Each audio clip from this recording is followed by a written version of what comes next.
Hello, everyone, and welcome. We're going to get started in just a minute.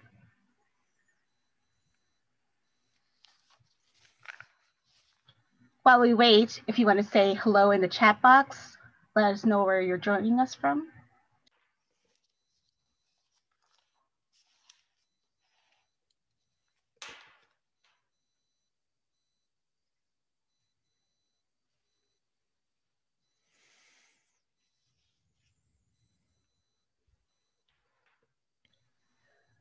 For those just coming in, we're going to get started in just a minute. We're going to say hello in the chat box. Let us know where you're joining us from. If you want everybody to see it, make sure you're just sending that message to all panelists and attendees.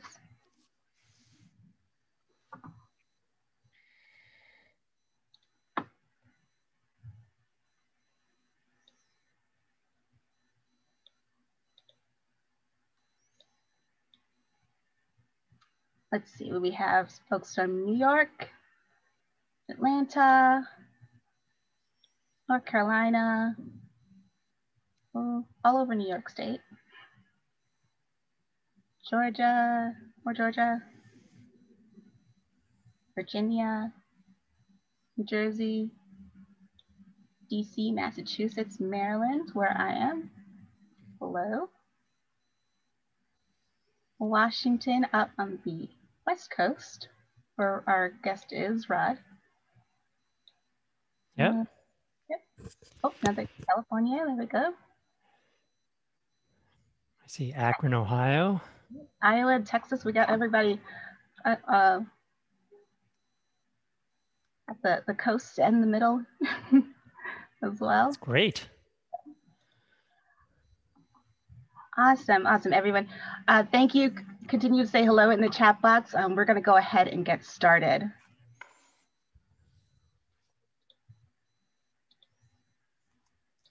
So again, welcome everyone.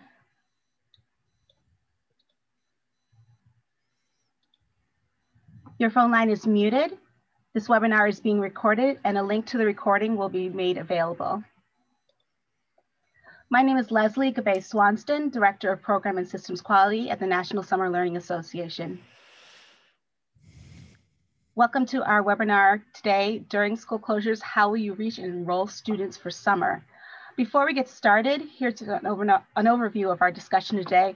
First, I'll share a little bit about NSLA for those of you who are unfamiliar.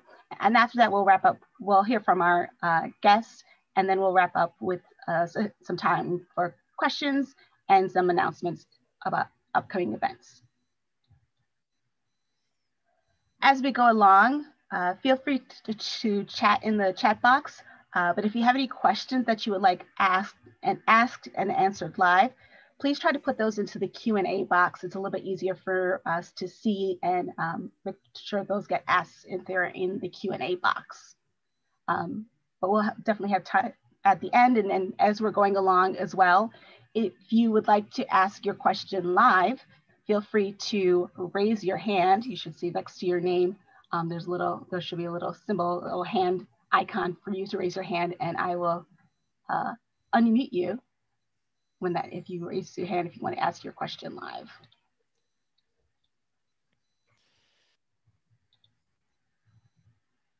So a little bit about NSLA. The National Summer Learning Association is the only national nonprofit exclusively focused on addressing the achievement and opportunity gaps by increasing access to summer learning opportunities. NSLA's goal is to increase nationwide the number of high-quality summer learning programs. To achieve this goal, NSLA recognizes and disseminates what works, offers expertise and support for programs and communities, and advocates for summer learning as a solution for equity and excellence in education. NSLA's work is driven by the belief that all children and youth deserve high-quality summer learning experiences that will help them succeed in college, career, and life. Core to our work is the recognition that high-quality summer learning programs work and have been shown to improve reading and math skills, school attachment, motivation, and relationships with adults and peers. We offer a number of really great resources on our website that we have produced and for our partners. You can find those at the Knowledge Center on our website, summerlearning.org. One that I'll point out that we produced this summer in conjunction with a lot of our national partners is the Summer Learning COVID-19 Playbook, and this is just a bunch of different resources that some of our partners have produced in response to the events of this summer.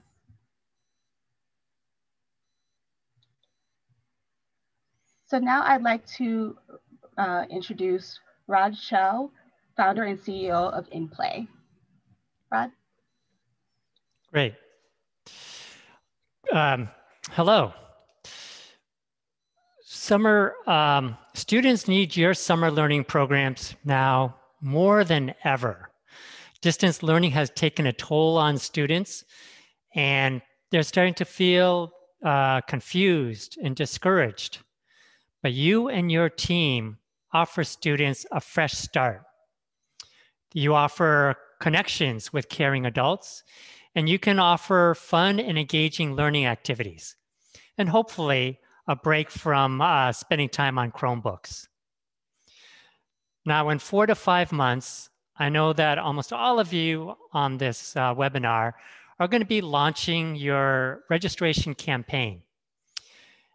And even in the best of times, trying to recruit and register underserved students is hard.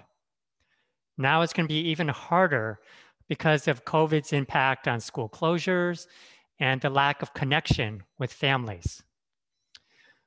But for the next 45 minutes or so, I invite you to join me in taking a step back so that we can together look at this problem. We can learn what you are trying to do in your program. I can share with you what other school districts are trying across the country. And then I'd like to share an innovative solution that we have been piloting with school districts and providers. But before I do that, let me share my screen.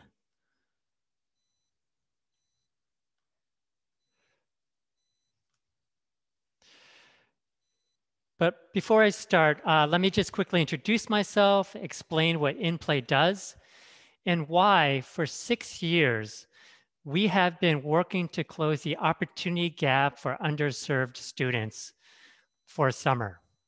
And that's why we're particularly thankful and grateful to be able to work with the National Summer Learning Association, because our missions are so aligned, and we're so thankful to have them as a partner. So I came to summer learning as a school board trustee. For 14 years, I've been working within the educational system, trying to close the achievement gap.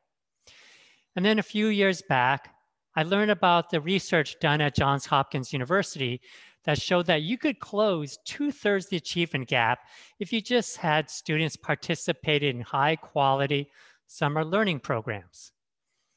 Well, that's when I decided 6 years ago to embark on a journey.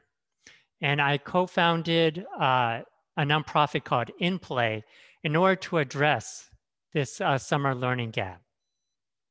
So our mission, if I can get my cursor to work here. I'm sorry, let me restart. I can't advance.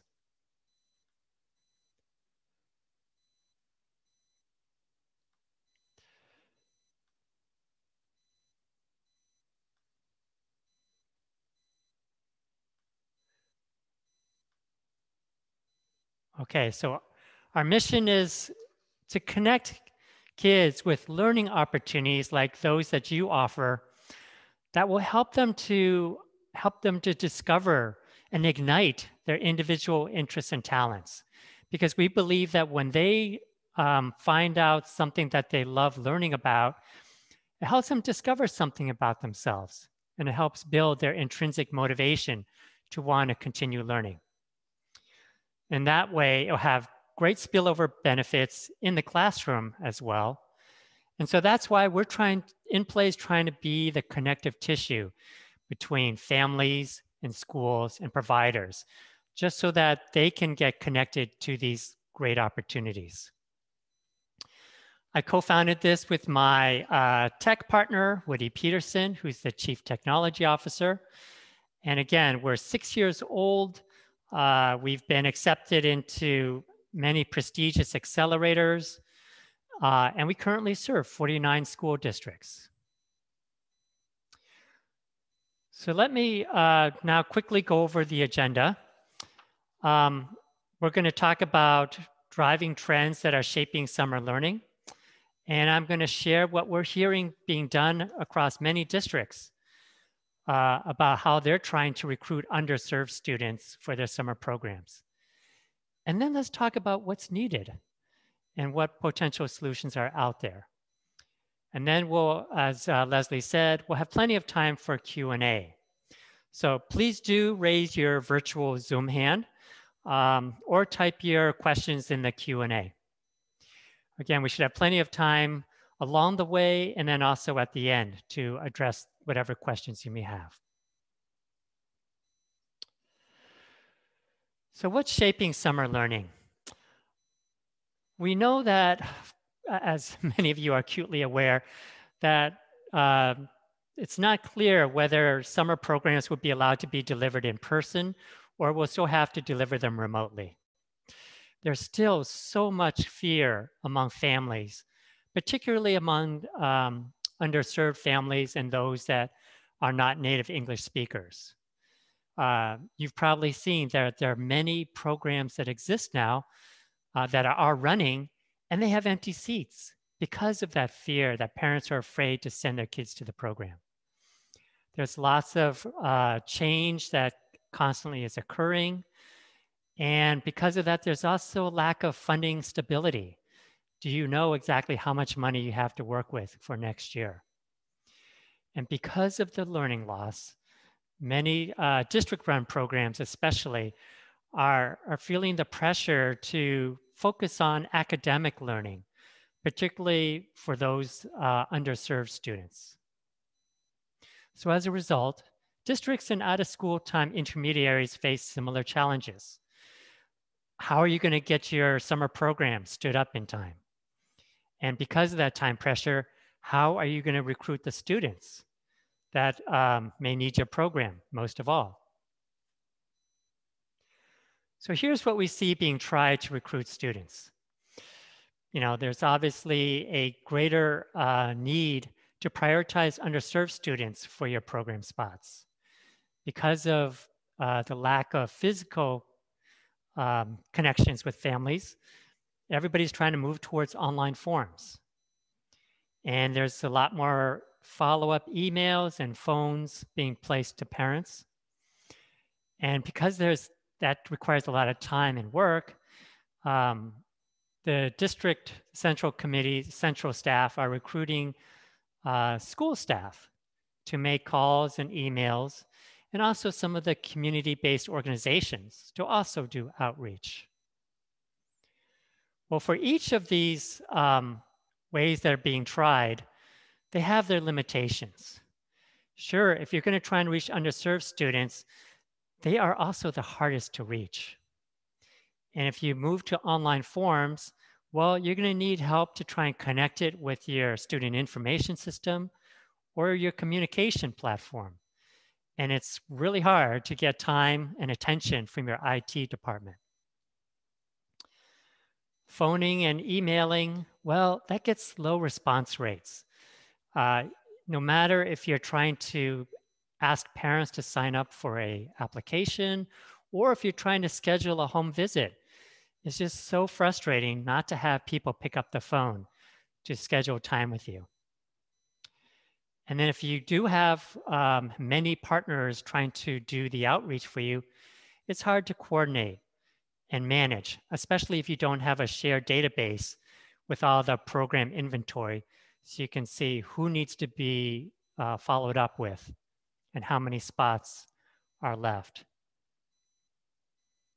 So let me pause now and ask, are there any other challenges that you are facing when recruiting students? So go ahead and just put that in the, the chat for that one.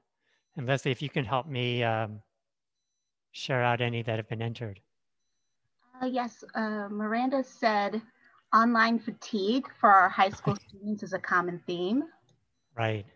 Poor follow through of those who register. Brenda said low tech skills. Right. Another common is parents not wanting students to be on the computer for long periods of time.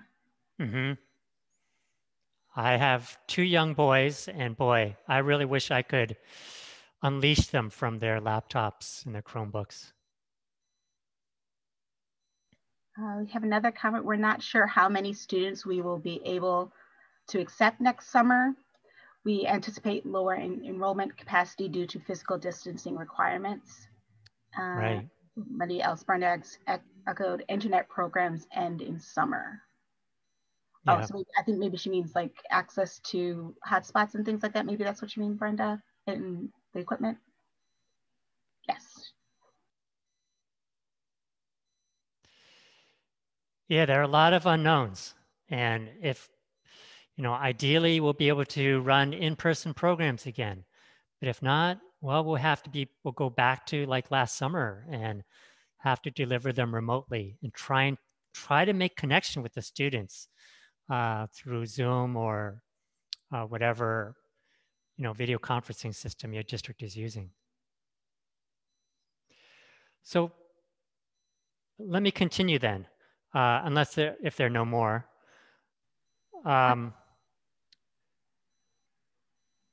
So for all these limitations, I think we have to understand the underlying reasons and causes. And to that, we have to look to the parent experience. So let me share with you what we've been learning by doing hundreds of interviews with parents. It boils down to these 6 big hurdles. After viewing parents, they love their kids. They want to give them every educational benefit and enrichment experience that they never had. But it's so hard to get their kids plugged in. So in any sort of registration system, we have to solve the problems for all of you online here, but also for the parents, so we can make sure we reach them. Now, of the 6, the first 3, these are things that you've commonly come across. The discovery issue, how to make sure that parents even know about the opportunity, the affordability issue, to know if they can afford it, if it's free or if there's a small copay. And of course, there's always the transportation barrier. But there are 2 other pieces that are real showstoppers for a lot of families. How can they decide among all the choices that are in their neighborhood, which ones are going to meet their family schedule, their family budget, and ones that will interest their kids? And then with regard to time and inertia, when can they get it done? When will they feel like they have the mental space to actually do this? And finally, there's the digital divide. How can they access it through their mobile device? And I'm going to go through each one of these in turn. So the first one, discovery. Look, we all know that we operate in a very fragmented market. And from a parent's perspective, it's very overwhelming. So that's why they turn largely to word of mouth. They talk to their friends and relatives to see what are the best programs and which are the ones that are running that are close to them. But they also are going to get, Parks and Rec catalogs. They're also going to maybe get invited to a camp fair that their school is going to run. And there may be some online directories of programs. So it can be very overwhelming to try and wade through all of these different choices. The next one is affordability. A fraction of programs that we see in different cities are available that are free or low cost. Here in San Jose, you can see roughly 40%, which is a good chunk of programs. But for parents, again, looking at it from the lens of the parents, how do they find them? We as a field don't make it very easy. For a lot of providers, they actually don't publicize the fact that they're willing to offer financial assistance for income eligible families. So it's hard to find these subsidized programs. And secondly, it's just applying for them can be a challenge as well. It can feel degrading to the parents, and it makes them feel like they're failing their kids and not providing them. And then having to fill out these financial aid application forms and provide proof of income, like tax returns or pay stubs. It's just a bad experience for these families. So third is transportation. Here we gave you a snapshot of all the programs around Kansas City where we also operate. And you can see they're pretty far away from schools. So parents have to figure out who's going to do the pickup and the drop off. If the kids are older, can they walk home? But is it safe to walk at dark? And are there any gang turf boundaries that they need to be concerned about? And if there is public transit and the provider sites are on a route, is it safe for kids? Then the big issue, again, is mental effort. You know, when you list all of the steps that parents have to go through in order to sign up, it is pretty daunting. You know, just simply discovering what's available, you know, that's age appropriate, that's close by them, that they can afford, putting them in a way that they can compare which choices make most sense for them, and even asking about financial assistance. You know, that just adds a lot of time and friction that can be overwhelming for busy parents. And then to actually evaluate which ones make sense, and then going through the booking process to get them actually signed up. And then as someone shared in chat, making sure they actually show up. You know, getting them there on the first day can be pretty hard. So they need a lot of nudges along the way. The final thing that, well, not the final, the next to last, is just trying to help them find the time and getting them to break the sense of inertia to actually get this task done. Well, we've learned through a behavioral design model developed by a professor at Stanford. His name is BJ Fogg. And he, with great clarity, suggested that in order for somebody to take action on something, it requires 3 elements to happen simultaneously. A parent needs to get a prompt or some reminder. They need to feel motivated to want to take action. And then third, we need to make it really easy for them to take action. So let me give you a concrete example. I said earlier that I have 2 young kids. And every morning, boy, getting everybody fed, packed up, and off to school can be really hard. And I really want to actually ride my bike to work. So first of all, following this design model, I need to make sure that I'm motivated. Well, I am. You know, biking is good exercise. It's fun. And also I can avoid, if I avoid driving, I don't have to pay for parking. And so in order to make sure it's easy for me to take action, I got to get my bicycle helmet, make sure put it right next to my bike, get the bike lock there, make sure my tires are all pumped up. Then there's the prompt. I mean, I can say there are times that I don't want to bike, but what really makes it work is that my kids throw their knapsacks on, they're out the door, they love biking. So if we can all bike to take them to their learning hub site, then it provides an impetus for me to follow them and jump on my bike and not tell them to get in the car. And then it also helps that I have a wife that will give me a gentle kick in the butt if I don't get moving and get the kids on their bikes. Then the last one is around the digital divide. We're seeing that over the past 6 years that low to moderate income families really are starting to rely more and more solely on a smartphone in order to get information online. So in order for us to reach these parents, we have to be able to meet them at where they are. We need to meet them on their smartphone. So let me stop here and see if there are any questions and any clarification that I can provide.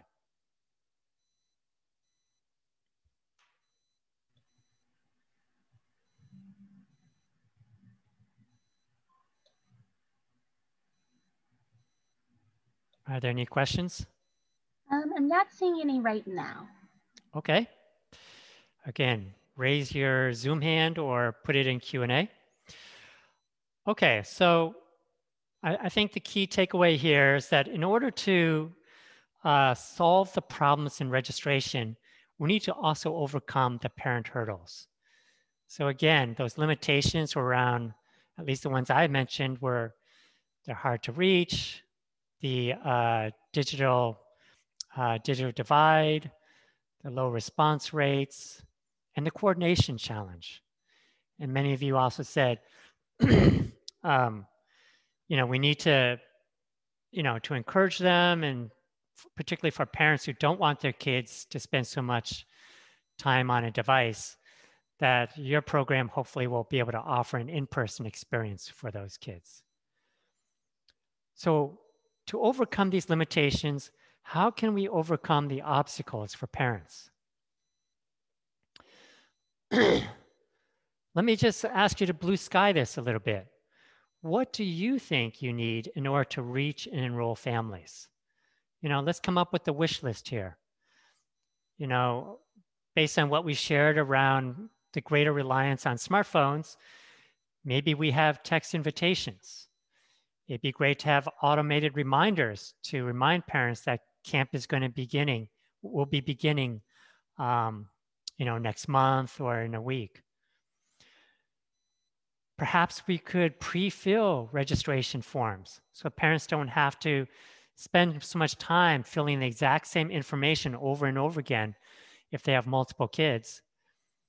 And also making sure that these registration forms are translated into their preferred home language. And boy, it'd be great to have a dashboard so that you can see in real time who you need to follow up with. And then ultimately, we'd like to see less data entry afterwards. So if the registration forms come back either in paper or even with like a Google form, that it's going to be easy to port it into your student information system. And all of this should be done at an efficient cost model. Are there any other items that you would want to add to this wish list?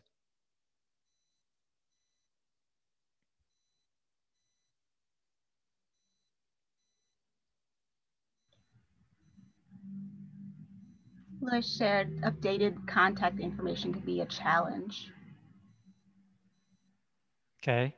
See if that's saying one method is for after-school staff to create partnerships with counselors who act as mediator between the school and families. Involving school staff. Right. Leverage those people who have real relationships with the families. Have a suggestion: ability to pull reports and information as needed. Right. So have a way to track, how registration is going, how many more spots need to be filled, and who needs to be followed up among the priority students that you most want to serve. So we have a second on the partnership with schools being super important to helping with recruitment.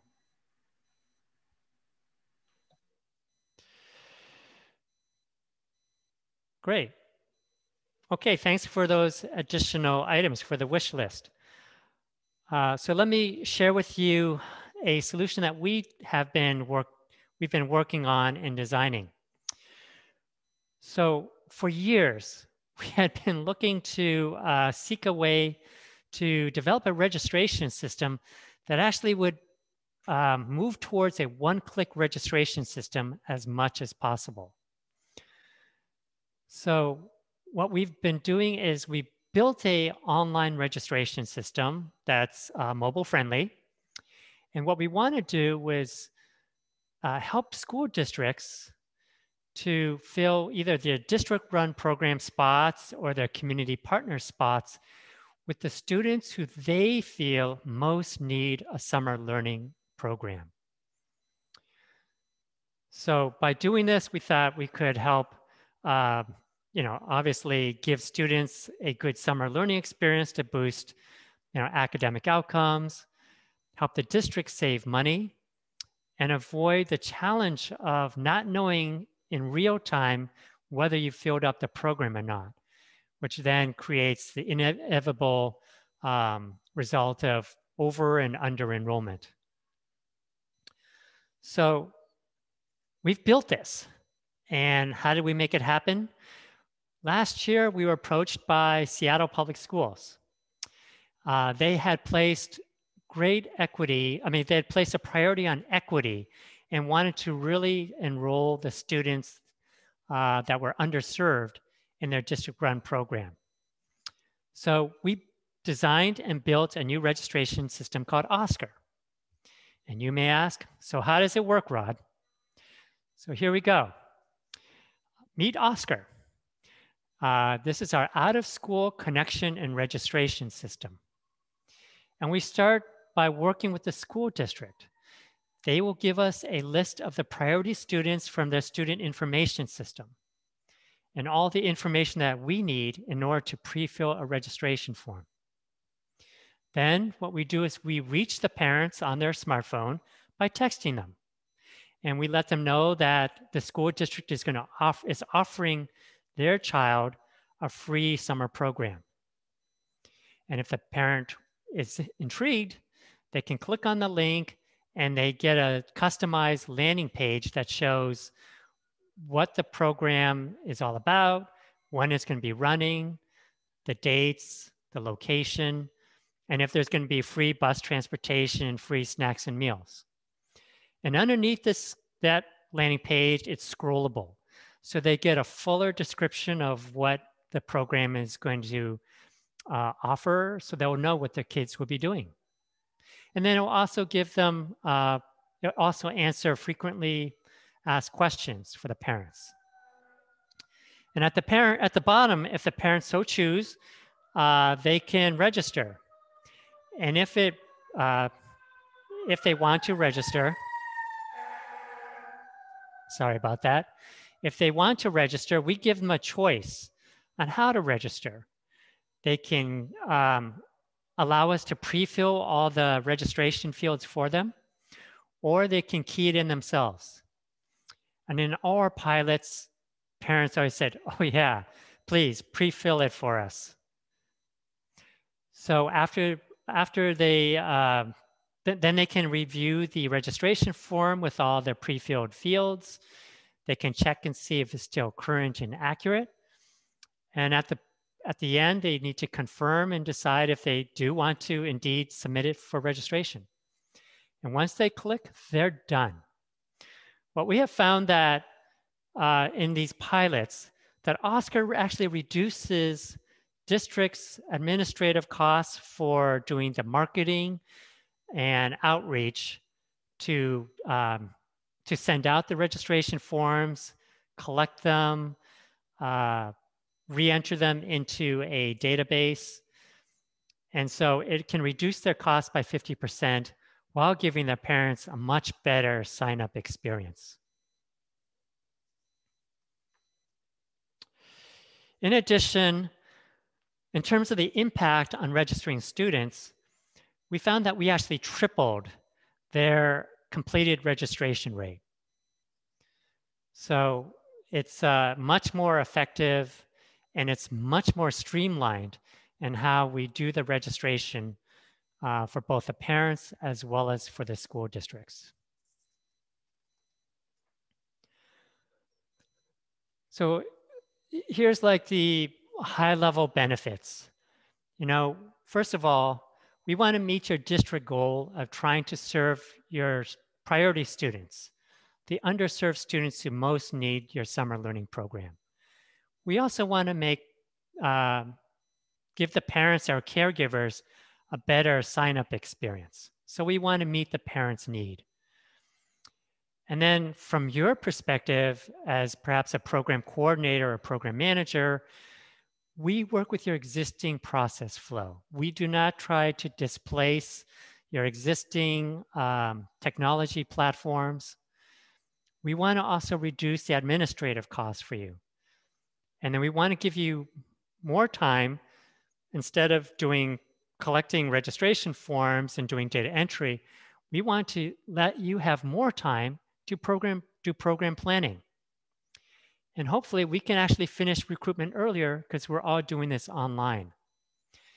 And when we run it, you would have better management visibility and control over the overall process, including if you are running multiple hub sites with other enrichment partners that are also serving the students. And ultimately, you also do minimize or eliminate over and under enrollments. So often, the next question that we get is, what do you need from me then? Well, 4 basic things. We need to get your final program flyer and registration form. So we need to know where are you going to be running programs, what are the program activities, and those descriptions. We're going to need some translation support. Now, Seattle needed their forms translated to 9 different languages. And since then, we've also added some additional languages. But we're going to need some translation support from your teams. In order to make this work, we will need the list of priority students from your student information system. So it can just be an export file, and it just takes your tech team about 15 minutes to pull it from your SIS. Or if you're an independent provider, we just need an export from your customer relations management system or whatever database you're using to track. And then we'd also need a list of all the staff on your team who are going to be working on this, who will need access to a tracking dashboard so that they can quickly see which students haven't responded so they can follow up with those families. So let me stop here and see if you have any questions. So if you have any questions for Rod, go ahead and type those in the Q&A box, or if you want to ask it, just want to say your question, you can go ahead and raise your hand and I can unmute you. We did have one question that came out. Does the registering process / enrollment form align with licensing requirements? I guess I would need a little bit more information in terms of yeah, I'm not sure what licensing requirements. Are we talking about data privacy and security requirements? That question was from Larry. Larry, if you want to type some more in the box, or if maybe you want to raise your hand, I can unmute you. Yeah, I'd like to learn more. While we wait from that, we have a question. On what platform is Oscar built? Is it Salesforce or some other platform? No, it's built on a Ruby on Rails platform, but we have so many student information systems out there and customer relations management systems. We can take the final data file of all the registrants and give you a clean database that you can import into Salesforce or whatever student information system you're using. Does it require some sort of subscription? We just ask that you sign up for a year, and yes, that there is a fee that's involved. I have another question here. Can you provide a template or example of the Oscar system? I'd actually be happy to give you a demo of how it works, and we could even send you a mobile link so you can see it on your own smartphone. So I'll be sharing my email right after this, and you can just set up some time, and we'd be happy to show you how it looks and how it works. So I just put Rod's email address in the chat box and also the website. And looks like Larry says that she answered your question. He has it aligned with our enrollment form. So. Yeah, so I should share that we will take whatever, so we can customize this for you. So we can look at what are your, for the landing page, we will put in your program description, what specific activities you offer, whether it's an early literacy program or, I don't know, a cooking class or a environmental literacy class. We can put that all in. And then the enrollment form, we'll take whatever form you have. So if there are specific questions you need to ask because of licensing requirements, then we will definitely include those in and make sure that parents respond to them. And the beauty is, we can make those questions required so parents can't just skip over them and leave them blank. So if somebody wants to see a demo, they should is emailing you the best way to get that? Okay. Then we can set up a separate, here. Yeah, we just want to, it would just take 30 minutes of your time and you can see it firsthand yourself. We have another question. What recommendations do you have for a new program that opened during COVID to get the school more on board to help us advertise to students that our programming is available? Yeah, great question.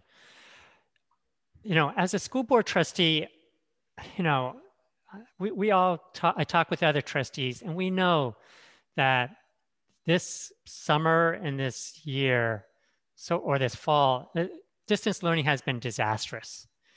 So school districts are scrambling to try and figure out how can they engage the students and help them to learn. So if you're a new program, what I would do is I would go to your school district and let them know what you have to offer their students. And that next summer, when we may have a vaccine that's widely available and people are totally fed up with distance learning, that you might be able to come alongside their district-run program and serve more students, because most distance run programs can't serve all the students in their district. And so they love to have a partner that can take some more of the underserved students that they don't have spaces to serve. And if we can work with you, perhaps they too would like to solve the registration problem. And we've heard this from other big providers. They're saying, not only are we seeing this problem in this one school district, we're seeing it in the dozens of other school districts that we work in. So we love to see Oscar working in other districts.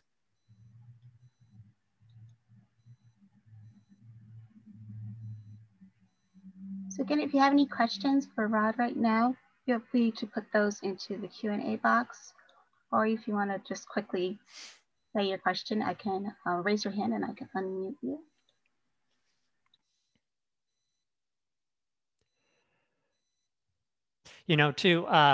Let me just follow up on the question that asked, is there a subscription?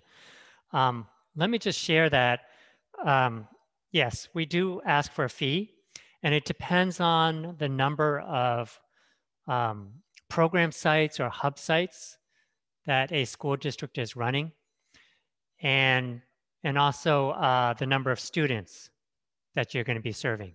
So our fee has an initial setup fee, and then also a per student fee. And as I shared earlier, when districts actually get the quote from us, they'll share that, boy, this is this would reduce our admin costs by about 50%. So it's very reasonable.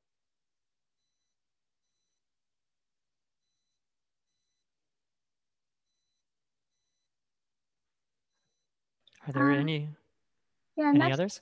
Yeah, I'm not seeing any additional questions right now. Okay. Well, so we are beta testing this in a few districts, and we're still seeking 5 more districts to serve for next summer. So we can get this launched in the spring to help you register students for your summer program next summer. So my contact info is below, and just let me know if you'd like to have me give you a demo of Oscar and let you have a chance to kick the tires a little bit more. Red, we do have one more question. Great. Are there nonprofit rates for organizations partnering with individual schools? Huh. We can certainly talk about it. We're a nonprofit. We're trying to keep the costs low as possible. And we want to make sure that this is as affordable as possible for providers. So let's talk. You know, if you're a small provider, you know, we might be able to help you. But we are looking right now for, you know, medium to large size partners for this beta testing period.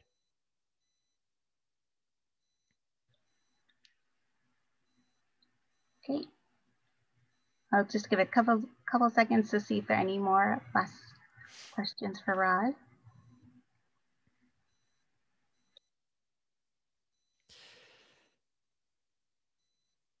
Yeah, let me just share that, you know, over the past year, you know, we ran successful pilots with school districts and providers.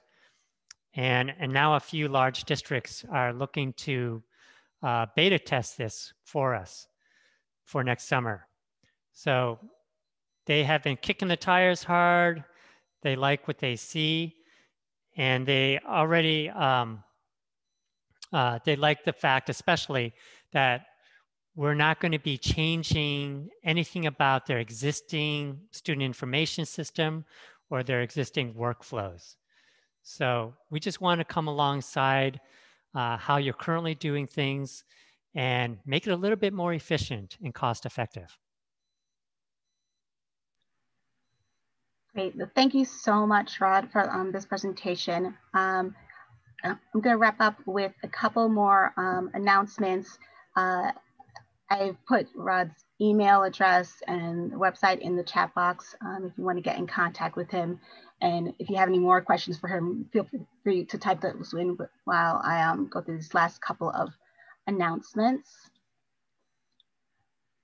So some of you may know, as some of you may know, we usually hold an annual conference in November. And this year, unfortunately, we had to postpone our conference until next year.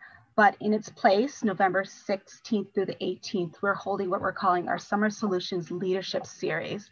And I think that this is going to be really a really great time for you to join us. We are having 3 days of speakers, and so each day will have a different theme. The first day on the 16th will be about program quality. So we're going to be presenting the winners, the 2020 winners of our Summer Learning Awards.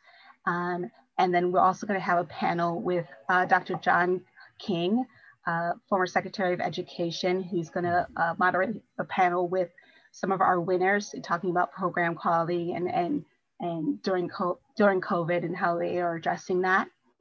Our second day, we will be, I believe, we should be 2 weeks exactly post-election. So we're going to have a day focused on policy. We'll have a panel just debriefing the election. We're going to have a number of education writers and reporters that were going to be on that panel, including Valerie Strauss from the Washington Post. And they're going to give their thoughts on post-election. And then we'll also have another panel that day on youth policy recommendations for a new Congress. So we'll have some leaders, CEOs, executive directors from some of our national organizations like Share Our Strength, Karen Pittman from the Forum for Youth Investment, Jody Grant from After School Alliance are going to come on and talk about, give their thoughts on youth policy going forward. And then our final day will be on communities and partnerships. So we'll have two panels again that day, one on Real Talk on race and education. And then we'll have a second panel on communities as learning hubs in America's recovery. So we're looking forward to some really great conversation. More information will be coming out on that, but you'll see the registration link right there on the screen if you are interested in attending those. I'll also mention that this webinar is part of our Voices of Summer webinar series. So if you're interested in looking back at some of the webinars that we've held over for the last few months, you can find those on our website, summerlearning.org/webinars. And to make sure you are getting the latest information from us, be sure to follow us on social media, on Twitter and Facebook, or on LinkedIn as well. Or you can sign up for our newsletter, our bi-monthly newsletter on our website.